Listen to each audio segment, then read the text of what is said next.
solid years ago, I did my first cold approach, and this was on a bus. And there'd just be this drop-dead, glamorous girl who used to get on the same bus as me every morning.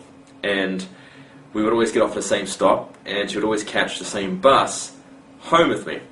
And I never spoke to her, ever, until one day. And I actually remember the day really well. It was a rainy day, and she always got off at the same stop, and I sort of expected her to.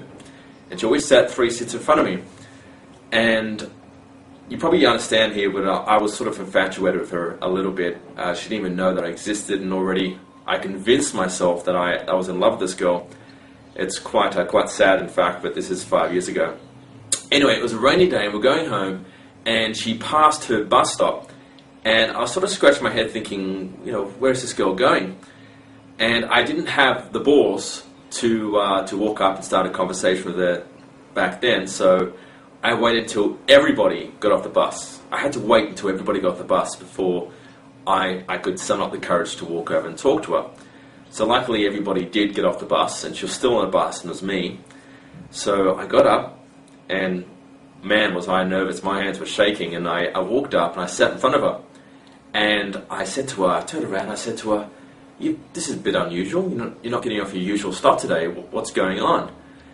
And I actually thought I was doing good. I actually thought I was getting somewhere with this girl. I was sort of like, yeah, I'm going to get lucky tonight. But I could just see it now. I can remember her face, and I swear it was the most creepiest look on her face. I was creeping out. The creeper meter was like going up to 10.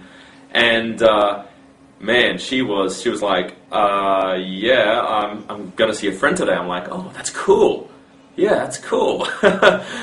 And I ended up getting off the bus, and I sort of gave her a look back, like a Zoolander look, like, again, I actually thought I was doing something good for myself, and I thought I was getting somewhere, but I never saw her again. I think she bought a car. So it just goes to show that your first approach isn't always your best approach. You will get better over time. So that's just a quick wrap-up of that story. So the first point of the day on how to get a girlfriend is, one, don't settle for less. A lot of guys tend to choose the first girl that pops up.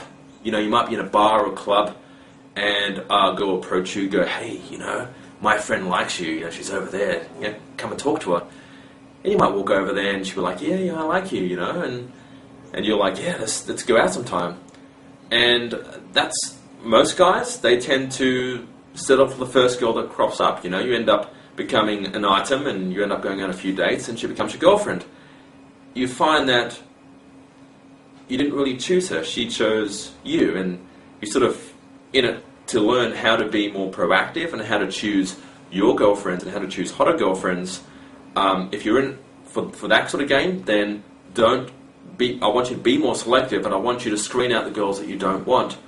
But yeah, don't choose and accept the first girl that crops up. Chances are she probably chose you. The second point I want to bring up is being selective. Be selective. Like, what I used to do is I used to have 2 pieces of paper. One piece of paper, blank piece of paper, I used to write down characteristics that I do want in a girlfriend. Like, it could be stylish, it could be a girl that likes to party, a girl that's attractive. I was very specific on the attractive traits I want as well, and attractive qualities about her, like brunette, brown eyes, etc. And also write on another piece of paper characteristics that you don't want in a girl. So you don't want a neediness, you don't want cleanliness, you don't want girls that are always calling you, or girls that are hanging out. You want girls to do their own thing, that go out and party, that they don't always stick around the house and hanging around you. And also, you want to be selective. So when you're out, you'll find that in conversations that you ask leading questions, you will find out if a girl has these attractive traits or whether she has some of the negative attractive traits. And if she has some of the negative attractive traits, then stop wasting your time. If this is all you want, stop wasting your time over here. And another quick tip is, just to add to that you want to find a girl that has common interests to you. I mean, sure, you could go out and you could say, I want a hot girlfriend.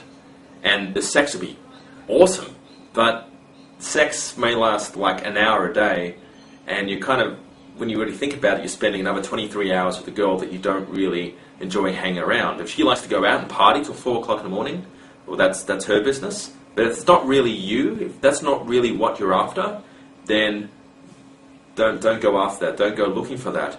If you like going sailing, or you like the sporty sort of girl, then go sailing more often. Meet a gorgeous girl in that sort of department. If you like girls that are very smart and educated